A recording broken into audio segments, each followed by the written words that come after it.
Hey guys, it is Monday here in West Virginia, and we are going to do kind of a Mopar Monday. It's a partial Mopar Monday with a couple Fords and Chevys. So I've upgraded this diorama. I already did the dealership, and we're going to do a finalized video on the dealership one day this week. I still have a couple of cars that I'm going to unbox at the dealership and show you. And then we'll go over the upgrades to the dealer. But it's pretty much 100% complete how I want it. So the next step was to upgrade this one here. And I think I got it to where I want it, but I want to add more cars, make it look like a full-scale junkyard of classics. So what we're doing today is I'm showing you a few of the beater cars that I've gotten that were loose and not packaged. I still have some that are packaged that we're going to be doing unboxing on and adding to the dealer later on. But I just wanted to show you some of these really cool cars with rust and patina, different colored parts, and these are all factory cars from the manufacturer. None of these are customs, so that's what's cool. You can get these cars. Some of them are hard to find, but you can locate most of them. So basically what we've done here with the old barn or old garage, I really haven't done much to it. I took I think you can kind of see, yeah, over here. I'll tilt the stand a little bit. I took one of these cardboard pictures out of an old muscle car garage from Greenlight and put some double-sided tape and just stuck it to the front there where it says muscle car garage. That way it's not permanent. And I reinstalled the front sliding door. If you can see here, and I can't really slide it unless I take the top off. So anyways, as you can see, it does slide back and forth. It's not 100% on there perfect. The bottom rail I have not fixed yet, but it's good enough for right now. I have to get another piece of wood and put in there to fix that bottom rail. And this, as I said, is just double-sided tape. And then the side windows, this is something they never had before, is actually PVC plastic in there for the window.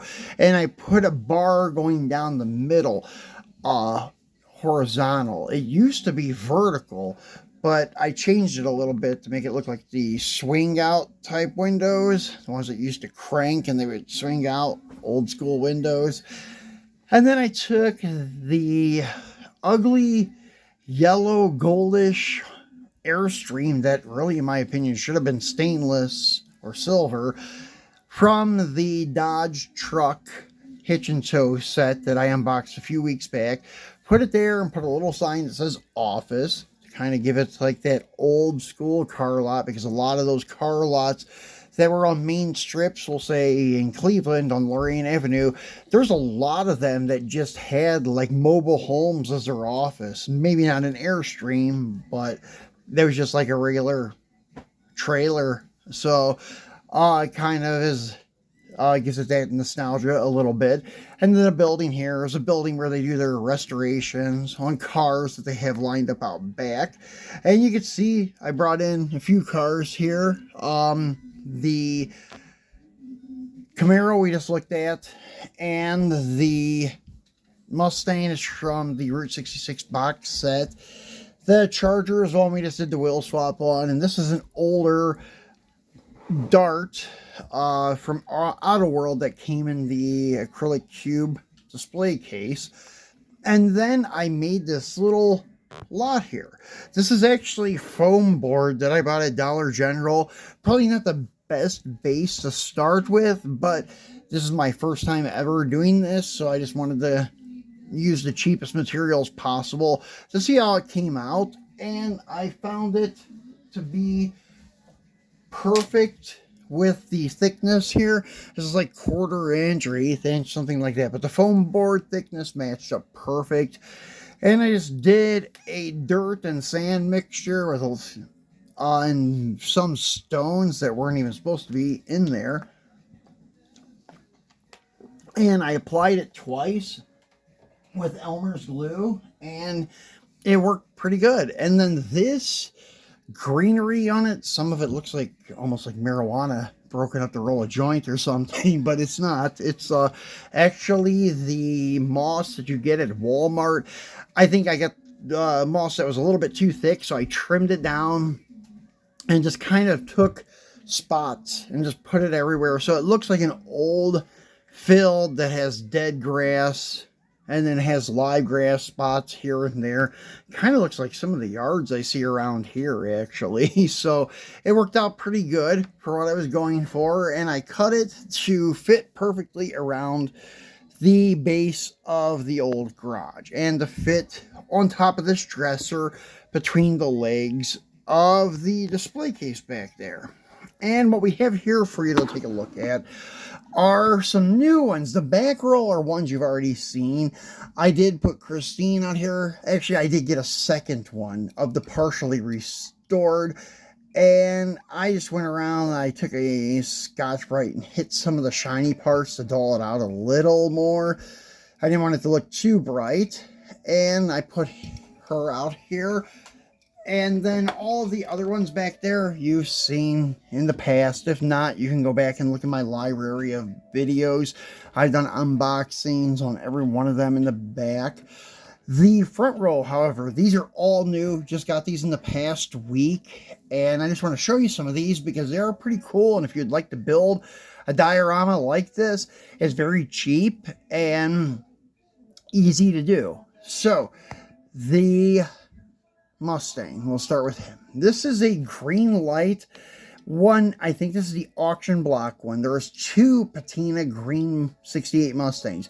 One came packaged in like a bullet package where they found the car, and then one was in the auction block package, once again, where they had found this car stored somewhere. And it has dulled out original green paint with some surface rust spots on top of the fenders and some surface rust on the wheels and bumpers and such. Really cool how they did the patina on the car. Under the hood doesn't open so great on this one, but it looks pretty clean under the hood. But because of the looks of the outside, I just keep the hood closed. It's good enough like that. So moving along, this is another one I got loose. This is from M2. This is their Series 3 auto projects, and this is based on a 69 Camaro RSSS. Pretty cool. It was like a, I don't know, dark maroon with a white top. As you can see, they put an orange door on it. They even had a decal on the windshield to make it look like the windshield is busted. Pretty cool. And the chrome is even aged and such. Under the hood of it is also done up. Even the inner fenders have some aging to them, some rust. Air cleaner's rusty and stuff. So it's pretty cool. They did a nice job on this one. And then this is also from the same series. And it is the Barracuda Formula S 69, and it's just kind of done up to make it look like it has the original paint that's been kind of aged and peeled off on the top parts. Maybe one of the doors were damaged, so it was replaced with a white door. Dirty tires and chrome and stuff. Not too bad. Pretty cool looking car. Even the tail panels kind of aged a little bit. And then this 57 Chevy. This is from M2, but I cannot find for the life of me where this car came from. I don't think it's a custom, but I asked the guy I bought it from. It was like a 6-car lot from him. And he said he didn't remember, but it was not a custom, that it wasn't M2. But M2 used a 57 Chevy in Series 1 auto projects. And it was red, and so it was originally red, and they had a lot of aging done to it, but it was not this one, because this one has like racing livery on it under the Patina 157 on this door, same on this door over here, and another decal there. And I'm not sure if this came on an auto hauler or something like that, but yeah, it's definitely not the one from Series 1. Series 1, as I said, was just a regular Bel Air with no racing livery, and they had a chase variant of it, and it was in gray primer, the chase variant. But that one there that I just showed you, I have no idea where it came from. So that's one that I can't even find one similar on eBay. It may have been a custom, but it doesn't look like it. It looks like the old way that M2 used to do their patina. Even the windows were done over in reddish, rust color and stuff. They didn't care. So this guy here is from a Hollywood, I think, 10-car box set from Greenlight. I think it was also a Toys R Us exclusive. This is the NCIS Challenger, and it's based on a 71. You can see the split grille, the tail lights, and even on the bottom, 71. But the clean one that I think they release is a 70. But this is like, I guess, when Jethro Gibbs found the car, and it was aged and beat up and stuff. But the yellow paint's still shiny. Even the rust blotches aren't that great. They're kind of shiny. The primered fender is shiny. They cleared it in all the wrong places. But one day I may take a Scotch-Brite like I did with Christine and go over those areas. Yeah, sorry, I had to get a drink of water. To make it look a little more realistic. But this is a really hard to find car. It only came in that box set. So if you find a box set, sure, they're usually like, I don't know, 80 bucks or something nowadays. If you can even find them, and finding the ones separate, it's really hard. They also have the Fright Night 65 Mustang Fastback in that set. It's really cool. It's red with the gray primer spots on it. I would like to find it too. But it also had the same thing where the gray primer spots are glossy where they shouldn't be.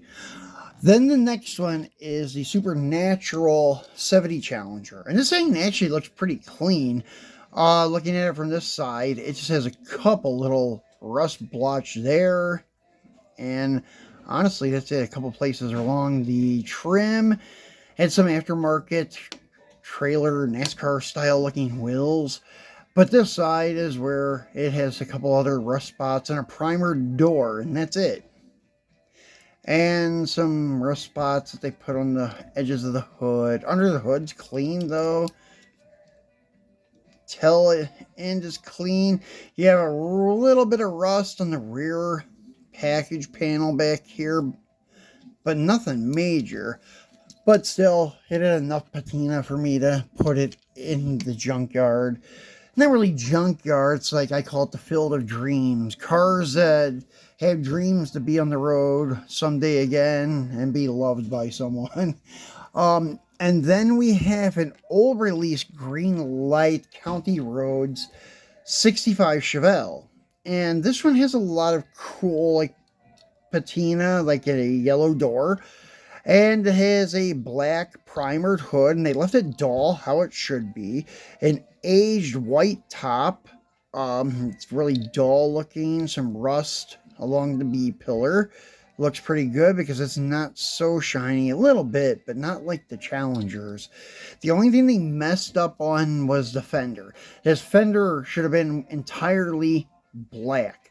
They messed up thinking that this had a cap on the end of it, like some cars do, like a fender extension, fender cap, whatever you like to call them, but in 65 they did not. Even though their mold, the way it's casted, makes it look that way, as you can see the line and the casting, that line should not be there, but because it was there, the person who designed this car thought, well, we'll just do the fender and not the end cap. Well, the end cap is part of the fender. That may be something that I'm going to touch up with matte black paint whenever I can get my hands on some, just to make it look a little more proper. Sand it down and put some matte black on there. It won't be a perfect match, but I think it'll look better than having that little bit of turquoise there. So those are the new ones we have there. There's 7 of them that I got loose, and there was a lot of 2, which was the Camaro and the Chevelle, and then the other ones, well, the 3 came in a lot. This one I bought separate, I believe. But anyways, they were all loose when I got my hands on them, and that is why I wanted to show them to you today. And then maybe for Free It Friday, I will do an unboxing on the other M2 auto projects that I have. And then come probably tomorrow or Wednesday, I'll go ahead and do the unboxing on the M2 Mopars that I have for you too. But because I do a lot of unboxings up here on this dresser, I wanted to give you guys the update so I didn't have to keep taking it down and putting it back up. I can just leave the stuff here when I do my unboxings. But the Mopar unboxing, I'll do at Mr. Norm's either tomorrow or Wednesday. So thanks for watching, guys. We'll be back either tomorrow or the next day.